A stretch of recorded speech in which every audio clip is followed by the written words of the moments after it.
Let me ask you a question. Do you think success belongs only to perfect people? People who never make mistakes? People who are calm, humble, and easy to work with? If that's what you believe, then Steve Jobs' story will surprise you. The man who gave us the iPhone, the Mac, and Pixar movies was also arrogant, ruthless, and brutally difficult. In fact, his flaws became so destructive that Apple, the company he created, fired him. Yes, fired from his own dream. But here's the twist. Those very flaws, the ones that broke his career, later built the most valuable company in the world. From the beginning, Jobs was different. Adopted as a child, restless, hungry for meaning. He dropped out of college, slept on friends' floors, walked miles to free meals at a local temple. But behind that scrappy, searching spirit was something darker. Jobs demanded control. He was obsessed with details. He didn't just want things done well, he wanted them perfect. And if they weren't, he would lash out. He could humiliate people in front of a room. He could reduce a team to silence with a single comment. Some called it vision, others called it cruelty. But either way, he was impossible to ignore. By 1985, the storm he created inside Apple reached its peak. He clashed with the board of directors. He clashed with his own team. And finally, Apple pushed him out. Imagine that.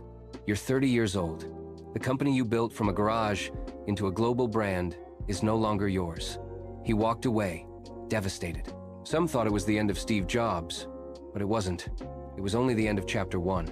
After Apple, Jobs could have disappeared, but instead, he reinvented himself. He founded NXT, a company ahead of its time, and he bought a little animation studio called Pixar. That little studio gave the world Toy Story, the first computer-animated feature film. Pixar became a storytelling powerhouse, and all the while, Jobs was learning how to channel his perfectionism, how to direct his obsession toward results, not just rage. In 1997, Apple was dying. Sales were collapsing. Morale was gone. And in desperation, they brought Steve Jobs back.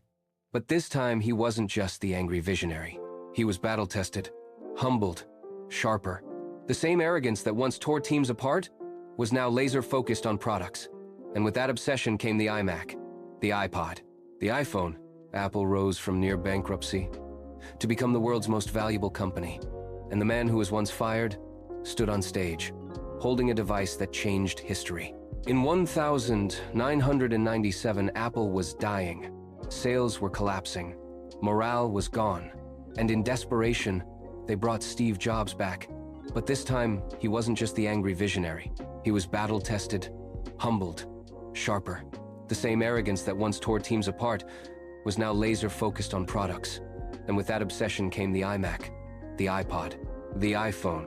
Apple rose from near bankruptcy to become the world's most valuable company. And the man who was once fired stood on stage, holding a device that changed history. So the next time you feel like your imperfections are holding you back, remember Steve Jobs, the man who was fired from his own company, who returned to change the world. Now I want to ask you, if you could turn one of your flaws into your biggest strength, which one would it be? Write it in the comments I'll be reading. And who knows, maybe your story will be the spark for someone else's comeback. Thank you for watching.